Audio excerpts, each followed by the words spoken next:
அண்ணன் தங்கை பாசத்துடன் வருகிறார் இயக்குனர் சாமி.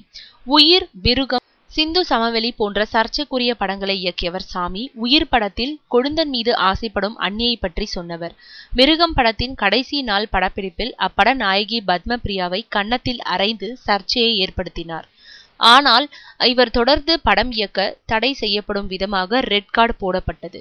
பின்னர் அதிலிருந்து விடுபட்டு சிந்து சமவெளி படத்தை இயக்கினார். அதில் மாமனார் மருமகள் செக்ஸ் லீலைகளை படமாக்கியிருந்தார். இதனால் மகளிர் அமைப்புகள் சாமிக்கு எதிராக போர்க்குடி பிடித்தன. இப்படியாக தான் இயக்கிய 3 படங்களிலுமே 3 விதமான சர்ச்சைகளை சந்தித்த சாமி சில வருட இடைவெளிக்கு பிறகு இப்போது இயக்கியுள்ள படம்தான் கங்காரு. இந்த படத்தில் தனது பழைய சர்ச்சைகளில் இருந்து விடுபட வேண்டும் என்ற நோக்கத்துடன் அண்ணன் தங்கை பாசத்தை மையமாக கொண்ட கதையை படமாக்கியுள்ளாராம். முந்தைய படங்களின் கதைகள் ஆபாசமான விஷயங்கள் என்றாலும் தான் சொல்ல நினைத்ததை தைரியமாக சொன்ன சாமி இந்த படத்தில் பாசத்தை அழுத்தமாக சொல்லியிருக்கிறாராம்.